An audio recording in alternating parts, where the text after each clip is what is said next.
Today we are discussing profitability ratios in relation to investment. Okay, profitability of an organization can be either related to investment or to your sales. Profitability ratios in relation to sales that we discussed, learned last day. Today we are dealing with the profitability ratios in relation to investment of a company. Suppose if you are starting a business, you will be very much interested to know what is the profit earned by my company if I invest this much amount in my business. For example, suppose if you invest 50 lakhs in your business, as an investor, as a shareholder, as an owner of the company, you are interested to know what is the percentage return generated by your company on my capital invested rupees 50 lakhs.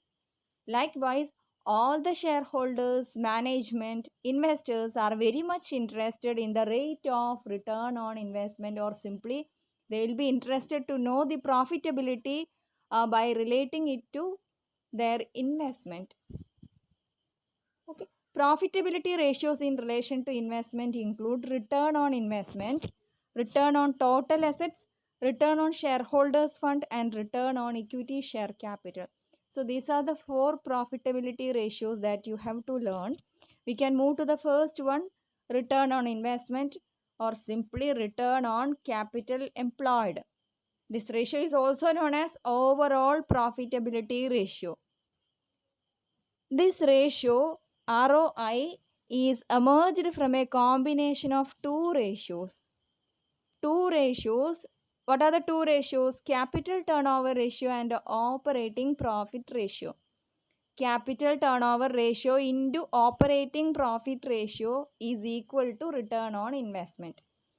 The two ratios, capital turnover ratio and operating profit ratio, that we already learned. What is the equation for capital turnover ratio?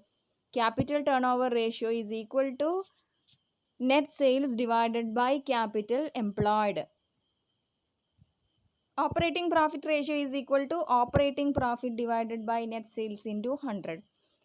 So when we eliminate the common thing, net sales, from these two equations, the equation will be operating profit divided by capital employed into 100. That is the equation for computing return on investment. Clear, no? And this ratio was developed and employed in DuPont control chart by an American company named DuPont to show the combined effect of net profit and capital employed.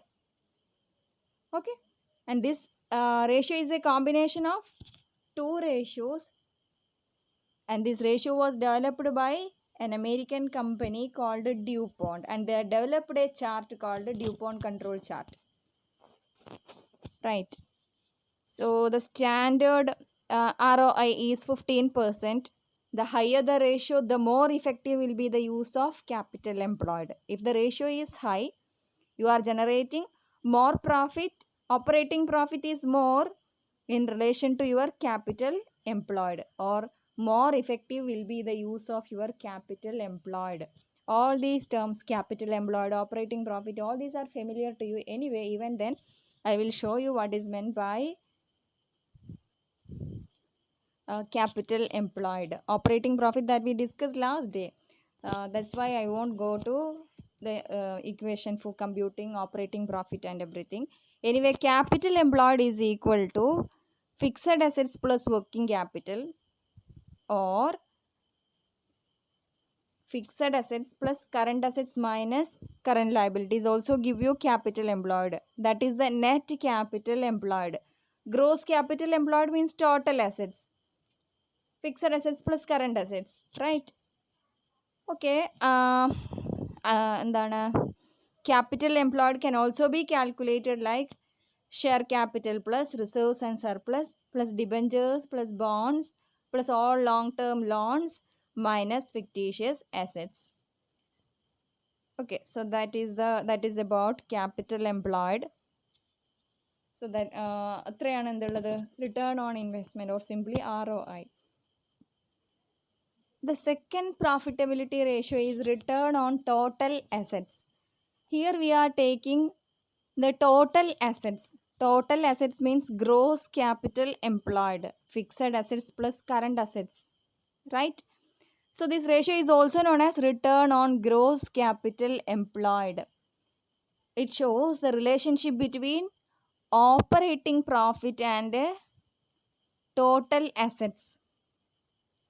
The overall profitability of an organization can be measured by applying this equation.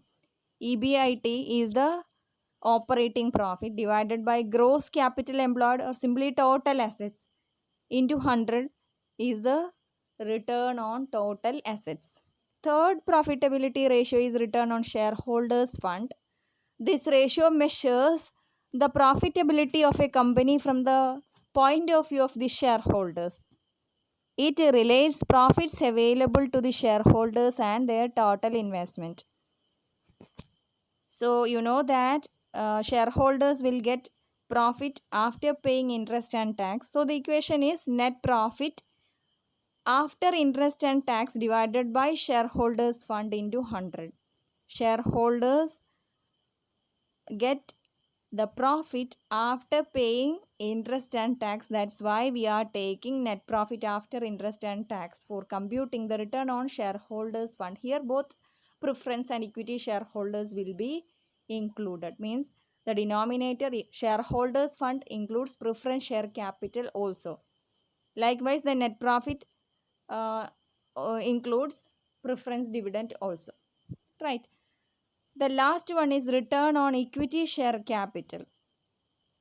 It is the ratio of final profit available to equity shareholders and the book value of equity share capital. Equity shareholders get profit after paying interest, tax and preference dividend. After meeting all these obligations, whatever amount is left is belonging to equity shareholders, that you know.